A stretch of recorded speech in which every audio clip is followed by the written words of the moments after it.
ഇവിടെ പ്രധാനപ്പെട്ട നേതാക്കളിരിക്കുന്നു. K Shailaja teacher ഇവിടെ ഇരിക്കുന്നു. ടീച്ചറെ, പുതിയ PBMCC ഒക്കെ വന്നിരിക്കുന്നു. വളരെ ആവേശകരമായിട്ടുള്ള സമ്മേളനമായിരുന്നു. പുതിയ PBCC ഒക്കെ വന്നു.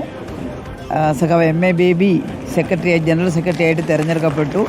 വളരെ വലിയ മുന്നേറ്റം പാർട്ടിക്ക് ഉണ്ടാക്കുമെന്നുള്ളതിൻ്റെ സൂചനയാണ് ഈ സമ്മേളനം നൽകുന്നത്. EMSന് ശേഷം ഒരു ജനറൽ സെക്രട്ടറി എന്നത് ചെറിയ കാര്യമല്ല നമ്മളെ സംബന്ധിച്ച്. തീർച്ചയായിട്ടും അതിപ്പം ഏത് സംസ്ഥാനത്തു നിന്നുള്ളവരായാലും പാർട്ടി സമ്മേളനം തിരഞ്ഞെടുക്കപ്പെടുന്ന സെക്രട്ടറി അതാരായാലും നമുക്കെല്ലാം ആവേശമാണ്. പക്ഷേ MA ബേബി EMSന് ശേഷം കേരളത്തിൽ നിന്ന് വരുന്നു എന്നുള്ളത് കൂടുതൽ ആവേശകരമായിട്ടുള്ളൊരു കാര്യമാണ്. ഞങ്ങളൊക്കെ ടീച്ചർ BBയിലേക്ക് വരുമെന്ന് ഞങ്ങളൊക്കെ പ്രതീക്ഷിച്ചു. നിങ്ങളൊക്കെ പലതും പ്രതീക്ഷിക്കുമല്ലോ. നിങ്ങൾ എന്നെ മാത്രമല്ല, ഒരുപാട് പ്രതീക്ഷിച്ചിട്ടില്ലേ? അതൊക്കെ അതിലൊന്നും യാതൊരു കാര്യമില്ല. അത് നിങ്ങളോട് പറഞ്ഞിട്ടില്ലേ ആ സമയത്ത് തന്നെ? ഓക്കെ.